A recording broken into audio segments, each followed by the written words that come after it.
Hi అండి, అందరికీ నమస్కారం. Welcome to our channel. ఈరోజు మన వీడియోలో మార్గశిర మాసం. అవునండి, ఇక ఈ రోజు నుంచి నిన్న ప్రాగ్యమి నుంచి ప్రారంభమైనది మార్గశిర మాసం. ఈ మార్గశిర మాసంలో ఈ జగత్తులోని అన్ని విభూతులలోనూ ప్రకటితమైన అగ్రగణ్యమైన విశేషాలకు స్వరూపమైన స్పష్టమైన మాసమే ఈ మార్గశిర మాసం. మాసాలన్నిటిలోనూ అగ్రగామి అయిన ఈ మార్గశిర మాసం పూర్తయిన తరువాత ఉత్తరాయణం ప్రారంభమవుతుందట. ఉత్తరాయణం అంటే దేవతలకి పగటకాలం. సో ఈ ఉత్తరాయణానికి ముందు ఉన్న ఈ మార్గశిర మాసాన్నే మనం ప్రదోష కాలంగా దేవతలకి పిలుస్తూ ఉంటాము. అయితే ఈ ప్రదోష కాలంలో లక్ష్మీ పూజ చేయడం చాలా ఉత్తమమని చెప్తూ ఉంటారు. అయితే మన మార్గశిర మాసంలో మార్గశిరం అనేసరికి మనకి మార్గశిర లక్ష్మీవారాలు అలాగే మహాలక్ష్మి అమ్మవారి వైభవం గుర్తొస్తూ ఉంటుంది. సో అయితే ఈ వీడియోలో మార్గశిర మాసం విశిష్టత అలాగే మార్గశిర మాసంలో లక్ష్మీదేవి పూజ ఎలా చేసుకోవాలి, వేటితో చేసుకోవాలి, అసలు కథ ఏంటి అనేది ఈరోజు మనం ఈ వీడియోలో తెలుసుకుందాం. వీడియోలోకి వెళ్లే ముందు ఎప్పటిలాగే నాదొక చిన్న రిక్వెస్ట్, నా ఛానల్ని కొత్తగా చూస్తున్నట్లయితే తప్పకుండా సబ్స్క్రైబ్ చేసుకొని మరిన్ని మంచి విషయాలను మీకు నచ్చినట్టయితే తప్పకుండా లైక్ చేసి మీ ఫ్రెండ్స్ అండ్ ఫ్యామిలీ మెంబర్స్కి షేర్ చేయండి. మార్గశిర మాసంలో వచ్చే గురువారం లేదా లక్షవారం నాడు చేసే ఈ పూజను మార్గశిర లక్షవార వ్రతం అంటారు. సంవత్సరానికి ఒకసారి వచ్చే ఈ మార్గశిరం ఈనాడు ఈ పూజను ఆచరించడం వల్ల సర్వశ్రేష్టము కలుగుతుంది. అయితే ఈ వ్రతం లక్ష్మీదేవికి చాలా ప్రీతికరమైందని మహర్షి నారదుడికి చెబుతూ ఉంటారు. మార్గశిర నెలలో లక్ష్మిని పూజ చేసుకుని ఈ వ్రతాన్ని ఆచరించడం వల్ల రుణ సమస్యలు, అప్పుల బాధలు ఏవైనా ఉంటే తొలగిపోయి శ్రేయస్సు, సంపద మరియు ఆరోగ్యం కలుగుతాయని ప్రతీకగా చెప్తూ ఉంటారు. డిసెంబర్ 5వ తేదీ, డిసెంబర్ 12, 19, 26 ఈ 4 వారాలు కూడా ఈ సంవత్సరం మార్గశిర మాసంలో లక్షవారాలుగా జరుపుకుంటాము. మార్గశిర లక్షవార వ్రతం అసలు ఎలా జరుపుకోవాలో తెలుసుకుందామా?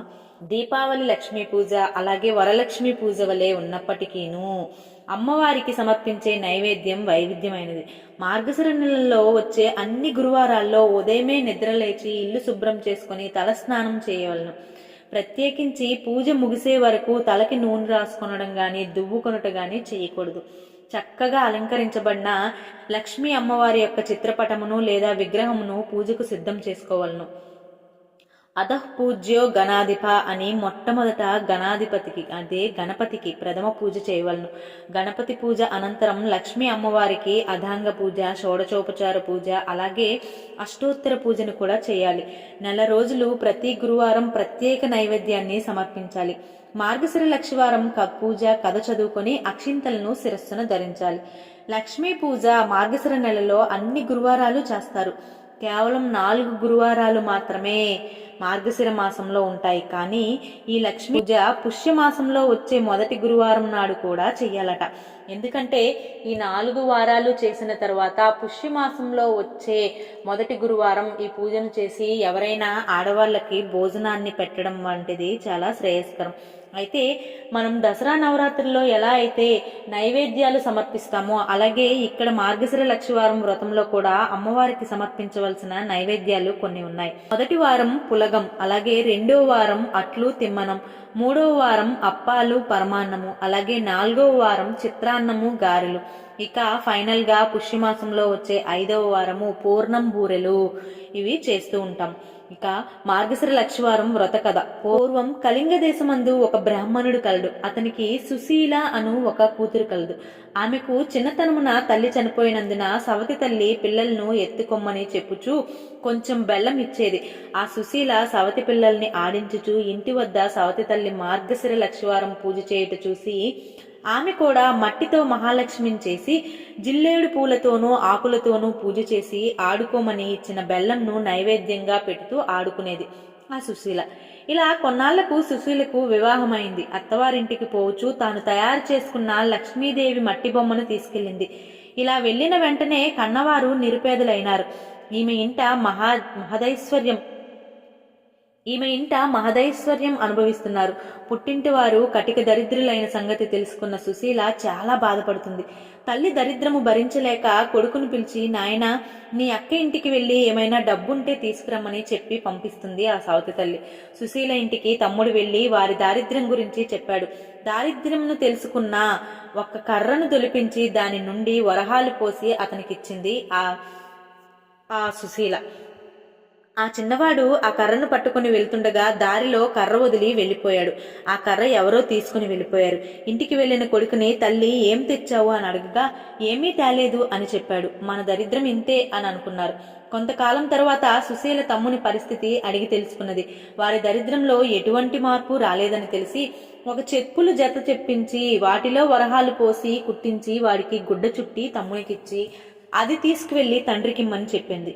సరే అని తీసుకువెళ్లి మార్గ మధ్యలో దాహం వేసి ఒక చెరువు గట్టు దగ్గర చెప్పులు మూట పెట్టి నీరు తాగి వచ్చేసరికి ఆ చెప్పులు కూడా ఎవరో తీసుకుని పోయారు. జరిగిన విషయం తల్లికి చెప్పాడు. తల్లి జరిగిన దానికి బాధపడి మన దరిద్రం ఇలాగెందుకు ప్రాప్తించిందో అనుకుంది. మరలా కొన్నాళ్లకు కొడుకును పంపిస్తూ ఈసారైనా జాగ్రత్తగా తీసుకురమ్మని చెప్పింది. అక్కకు పరిస్థితి ఇదివరకు ఉన్నట్టే ఉందని చెప్పాడు ఆ తమ్ముడు. అప్పుడు సుశీల ఒక గుమ్మడి పండు తెప్పించి తొలిచి దాని నిండా వరహాలు నింపి ఆ పండు అమ్మకిమ్మని చెప్పింది. సరే అని తీసుకొస్తుండగా సాయం సమయంలో ఒక చెరువు వద్దకు వచ్చి దానిని గట్టు మీద ఉంచి సాయం సంధ్యా వందనం చేస్తూ ఉన్నాడు. ఇంతలో ఒక బాటసారి పండు బాగుందని పట్టుకుని వెళ్ళిపోయాడు. ఆ కుర్రవాడు గట్టు మీదకు వచ్చి పండు వెతకగా పండు లేదు. ఏమీ చేసేది లేక ఇంటికి వెళ్ళాడు. తల్లి ఏం తెచ్చావని అడిగితే జరిగింది మొత్తం చెప్పాడు. తల్లి విచారించింది. కొన్నాళ్లకు తల్లి ఇంటి దగ్గర పిల్లలను ఉంచి కూతురు దగ్గరికి వెళ్ళింది. తల్లిని చూసి సుశీల వారి దారిద్ర్యము తెలుసుకుని చింతించి మార్గశిర లక్షవారం నోము నోచిన ఐశ్వర్యం వచ్చునని తలిచింది. అమ్మా, ఈరోజు మార్గశిర లక్షవారం, నోట్లో ఏమీ వేసుకోకు, మనం వ్రతం చేసుకుందాం అని చెప్పింది. ఆమె కూడా అలాగేనమ్మా, నేనేమైనా చిన్నదాననా, ఎందుకు తింటాను అని చెప్పి పిల్లలకు చద్దన్నం పెట్టి నోట్లో ఒక ముద్ద వేసుకుంది. కూతురొచ్చి అమ్మా స్నానం చెయ్యి, మనం వ్రతం చేయించుకుందాం. కూతురొచ్చి అమ్మ స్నానం చెయ్యి, మనం వ్రతం చేసుకుందాం అంది. అప్పుడు జరిగినది తల్లి చెప్పాను. ఆ వారం కూతురు మాత్రమే చేసుకున్నది. రెండో వారం వ్రతం చేసుకుందాం అనుకున్నది. అప్పుడు పిల్లలకు తలకు నూనె రాస్తూ తను కూడా తలకి నూనె రాసుకుంది. ఆ వారం కూడా వ్రతం చేయడానికి వీలు కాలేదు. ఇక మరుసటి వారం అమ్మ ఈసారైనా జాగ్రత్తగా ఉండమని చెప్పింది ఆ సుశీల. పిల్లలకు తల దువ్వుతూ ఆమె తల దువ్వుకుని వ్రతం చేయలేకపోయింది. కూతురు మాత్రమే చేసుకుంది. ఇక 4వ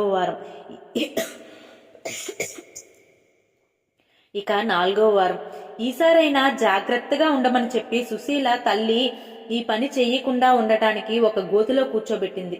పని అయిన తరువాత అమ్మను తీసుకుని వచ్చి స్నానం చేస్తే పూజకు అన్ని సిద్ధం చేసుకుని అని పిలవగా తల్లి పిల్లలు అరటిపండు తిని నేను కూర్చున్న చోట అరటితోలు వేశారు, నేను తోచక అది తిన్నా అని చెప్పింది. అయ్యో అని తలచి కూతురు పూజ చేసుకుంది. 5వ వారం మార్గశిర లక్షవారం ఆఖరి వారం. అప్పుడు సుశీల తల్లిని తన కోగుకు కట్టుకుని పని పూర్తి చేసుకుని తల్లిచే స్నానం చేయించి వ్రతం చేయించింది. పూర్ణ కుడుములు తల్లిచే నైవేద్యం పెట్టించింది. కానీ మహాలక్ష్మి దూరంగా వెళ్ళిపోయింది. ఏమమ్మా అలా వెళ్ళిపోతున్నావు అని అడగగా నీ చిన్నతనంలో నీవు బొమ్మలతో ఆడుకుంటుంటే మీ అమ్మ చీపురుతో కొట్టింది, అందుకే అని చెప్పింది. అప్పుడు తన తల్లి చేసిన దానికి క్షమించమని ప్రార్థించి మళ్ళీ నీ తల్లిచే వ్రతం చేయించమని అదృశ్యమైనది మహాలక్ష్మి. సరే అని మొదటి వారం పులగం, 2వ వారం అట్లు తిమ్మనం, 3వ వారం అప్పాలు పరమాన్నం, 4వ వారం చిత్రాన్నం గారెలు, పుష్యమాసంలో మొదటి వారంలో పూర్ణ కుడుములు వండించి తల్లిచే నోము చేయించింది. కదా అక్షింతలు తల మీద వేసుకున్నారు. అప్పటి నుంచి ఆమెకు సకల సంపదలు కలిగి ఆంత్యమందమున అంటే చివరాఖరున విష్ణులోకంలోకి వెళ్ళారట. రండి లక్ష్మీ అమ్మవారి మార్గశిర లక్షవారం పూజ కదా. సో లక్ష్మీ అమ్మవారి పూజ చేసుకుని అలాగే ఆ లక్ష్మీ అమ్మవారి మంగళహారతి పాట కూడా ఉంటుంది. సో ఆ పాటను పాడి పూజ చేసుకుంటారని ఆశిస్తున్నాను. మరి నేనైతే మన ఛానల్లో ఎలా పూజ చేసుకున్నాను ఏంటి అనేది తప్పకుండా మరొక వీడియోలో మంచిగా మీతో షేర్ చేసుకుంటాను. మీరు కూడా ఎవరెవరైతే మార్గశిర లక్షవారాలు పూజలు చేసుకుంటున్నారో కామెంట్ సెక్షన్లో కామెంట్ చేయండి. మరో మంచి కథతో మీ ముందుంటాను. Thanks for watching.